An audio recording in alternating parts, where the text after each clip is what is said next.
ये video English में बनाया गया है। आप यदि हिंदी में सुनना चाहते हैं तो वीडियो के लास्ट में हिंदी वाला वीडियो आएगा, उस पे क्लिक कीजिए। The house, the only one in the entire valley, sat on the crest of a low hill.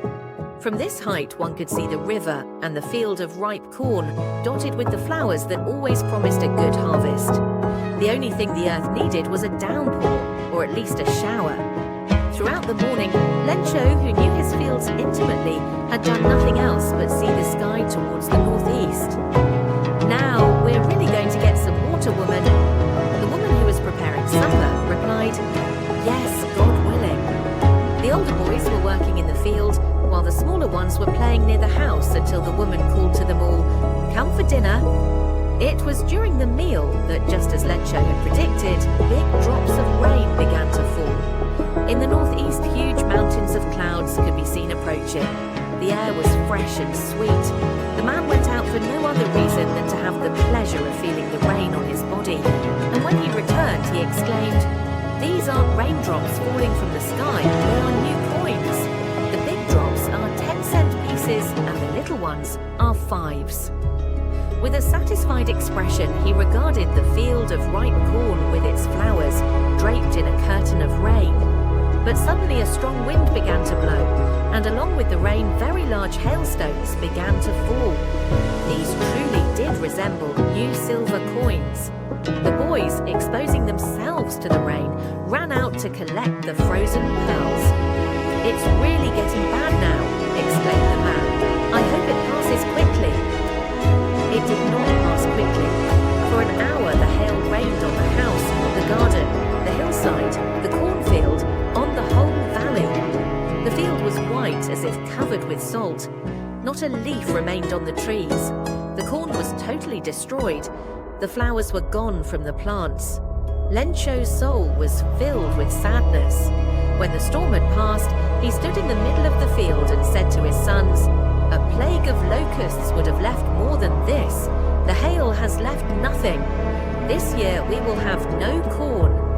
That night was a sorrowful one. All our work for nothing. There's no one who can help us. We'll all go hungry this year.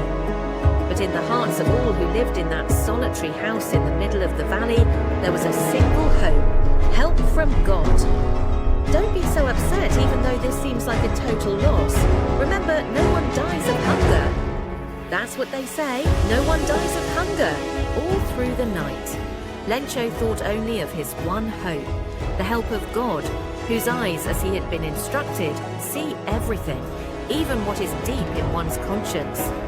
Lencho was an ox of a man, working like an animal in the fields, but still he knew how to write. The following Sunday, at daybreak, he began to write a letter which he himself would carry to town and place in the mail. It was nothing less than a letter to God. "God," he wrote, "if you don't help me, my family and I will go hungry this year. I need 100 pesos in order to sow my field again and to live until the crop comes, because the hailstorm..." He wrote to God on the envelope, put the letter inside and, still troubled, went to town. At the post office, he placed a stamp on the letter and dropped it into the mailbox. One of the employees, who was a postman and also helped at the post office, went to his boss laughing heartily and showed him the letter to God. Never in his career as a postman had he known that address.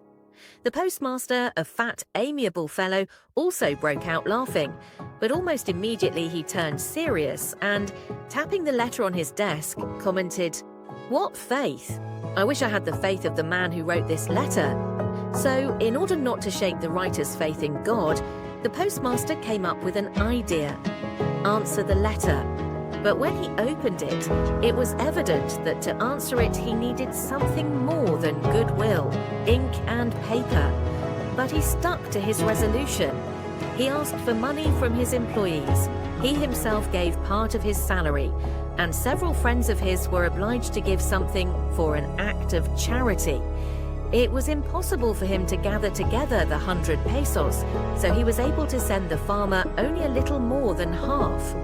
He put the money in an envelope addressed to Lencho, and with it a letter containing only a single word as a signature: God. The following Sunday, Lencho came a bit earlier than usual to ask if there was a letter for him. It was the postman himself who handed the letter to him, while the postmaster, experiencing the contentment of a man who has performed a good looked-on from his office. Lencho showed not the slightest surprise on seeing the money. Such was his confidence. But he became angry when he counted the money God could not have made a mistake for, could he have denied Lencho what he had requested. Immediately, Lencho went up to the window to ask for paper and ink. On the public writing table, he started to write, with much wrinkling of his brow, caused by the effort he had to make to express his ideas. When he finished, he went to the window to buy a stamp, which he licked and then affixed to the envelope with a blow of his fist. The moment the letter fell into the mailbox, the postmaster went to open it. It said, God, of the money that I asked for, only 70 pesos reached me. Send me the rest since I need it very much. But don't send it to me through the mail because the post office employees are a bunch of crooks. Lencho.